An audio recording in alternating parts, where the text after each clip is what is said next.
underway. We do talk so much about AFL and SANFL, but another of the big leagues around the place is the Adelaide Footy League, and the man who looks after that, the Chief Executive Officer, John Kernahan, joins us now. John, an exciting time as the season gets ready to roll again. It is, and I often remark that towards the end of the season, I can't wait for the end of it. But about now we can't wait for the start of it either. Very much so. Well, that was going to be my last question, but I can make it my first. Well, what's the toughest bit of the role? I mean, you're trying to get your feet up and have a breather, but as you say, you're getting ready for it to happen again. Yeah, listen, there's a slight confusion about what our roles are, in that during the season, if we're not ready for the season when the season's underway, we're not organised. All the planning for a season is done now. So we've just had for want of a better description, we've just had our Christmas rush. And you know, in the weeks after the first bounce, we have some relative downtime. And then it's maintenance for the season, and then we plan again for 2019. It's amazing. I mean, a few years ago, and you've got to keep moving with the times and make sure things are up to date and happening. But what the change of name? It was always the South Australian Amateur Football League that we knew it as, but now the Adelaide Footy League. What was the necessity for that? I think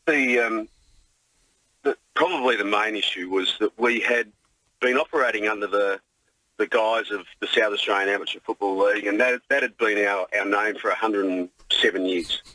But the reality was there was a distinct lack of credibility in that our clubs haven't been operating as amateur football clubs in the truest sense. They've been paying players now for some time, even when they were still called the South Australian Amateur Football League. So it was about adding some credibility to the way we do our business, and you know, anecdotal I know, but there were so many people that would say, surely you're not still amateur. We know people play players. So it was just removing that cynicism and getting some credibility in our name, and again, moving with the times. I mean, even something as simple as whether it was going to be called the Adelaide Footy League or the Adelaide Football League. Adelaide Footy, colloquially, it was always going to be shortened to Adelaide Footy, so we just decided to go straight there. That's our target market, young people that we need to keep relative with, so that's where we went. Isn't it terrific? I mean, and what's happened, and I'm a local Colonel Lake Gardens, get up to the Lions Den there and see the guys, but so many now, the volunteers and helpers, are the ladies, the women involved. Is that the case with the players as well, so much more of the women involved in the game? Well, our women's competition, we inherited a competition 4 or 5 years ago, and at that point it had 11 teams. And we could manage that competition with an hour on a Monday. We'll start round one for the women's competition in 2 weeks with 70 teams. Oh my goodness! So our organisation has changed significantly in that period of time. So women have played a significant role in that. We're hoping that women are playing a significant role in the volunteer base for our football clubs.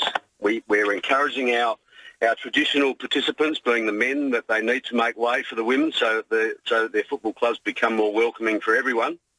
And you know, they can't complain that they don't have volunteers filling the void if they don't make spaces available for women to come in and help. It is. It's just so exciting to see that, and the genuine smiles on people's faces, getting involved and having that opportunity at your local club, 100 yards up the road. You can go there and watch some footy, maybe have a cold beer, and just enjoy the environment.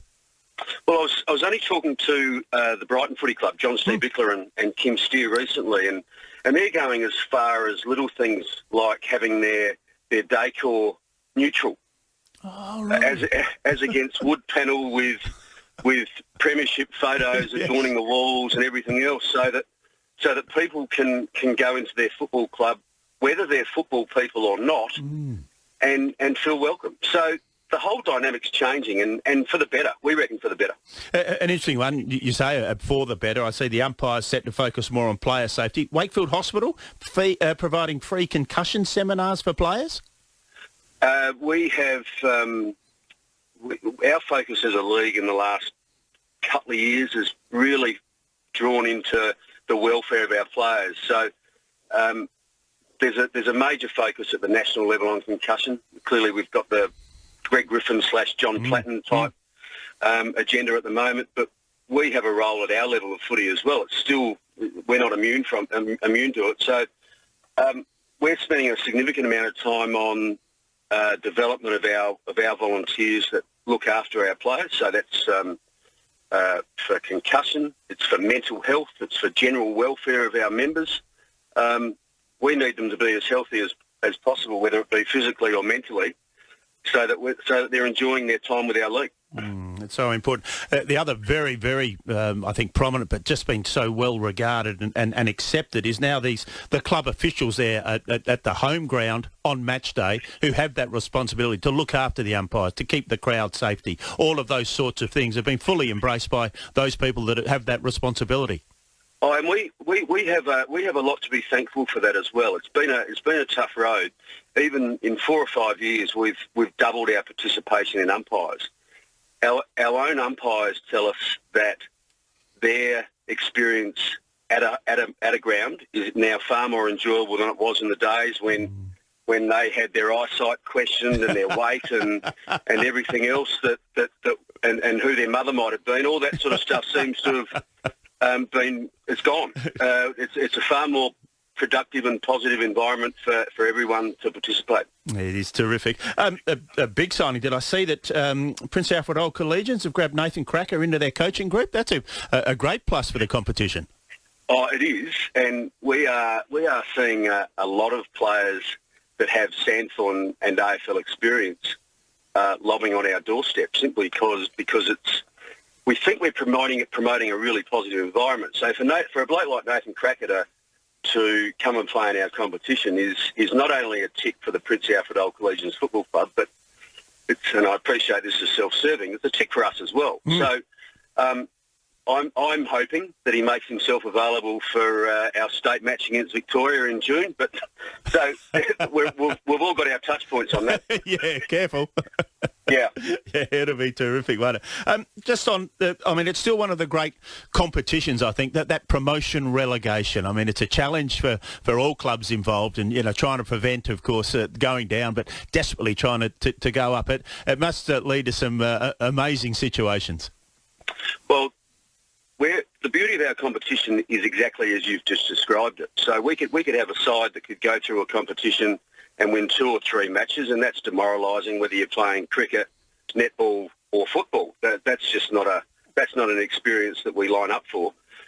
In our competition, you get relegated for a performance like that, and the following year you can win 10, 11 or 12 or rebuild for promotion again, where you have to win 15, 16 or 17 matches and then a grand final. So we've just taken in some clubs into our competition from the Southern Footy League in Edwardstown, Morphy Park, Brighton, and more recently O'Sullivan's Beach and Marion. Now, O'Sullivan's Beach and Marion, between them, have won 2 or 3 matches in the last 5 years or thereabouts. Goodness. They'll go into a competition this year where, for the first time in that period of time, they're the favourites in that competition. So that's a fair shift. That's a fair shift in dynamic for those blokes to have to handle. All of a sudden, their fullback's going to see an equal share of the play. Yes, indeed. Yes, the hunted rather than the hunt being exactly right. Yeah, hunting. So the promotion relegation system, we think it's served us well for a long period of time. We can't lay claim to that being our initiative. We inherited that, and it's certainly something that we value as significant to the way we run our league. You mentioned the up and down in cricket as well, but just that relationship between the clubs, the football club and the cricket club that use those same facilities. How important is that relationship? And it's vital that it's strong and it's vibrant. It's vital, and I was hoping. I hope the listeners don't think this was manufactured. I was hoping you were going to ask me something like this. If I go back to a conversation you and I had 2 years ago at a lunch, I don't know how much sense we were making, but at a lunch we were having 2 years ago, I think we have a responsibility at association and league level to form alliances. I now speak to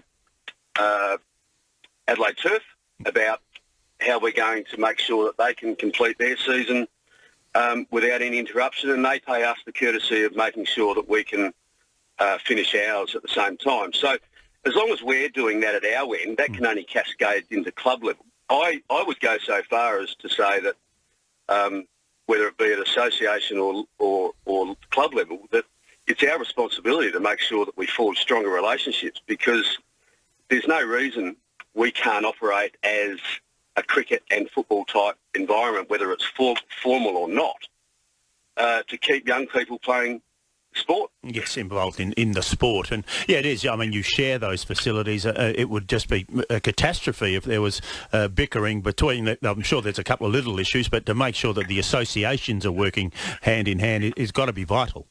Absolutely. And there's so much duplication of effort, whether it be at club level or association level. There are some things that we could share as a shared service to make both organisations become more efficient. And we do that now with Sandful. I mean, I know it's football, but we do that now with Sandful, where we share resources. There's no longer duplicating effort on the same initiative at Adelaide Oval as there is at Theberton, where we're making sure that if one's doing it, neither of us have to do it, because we share the same template.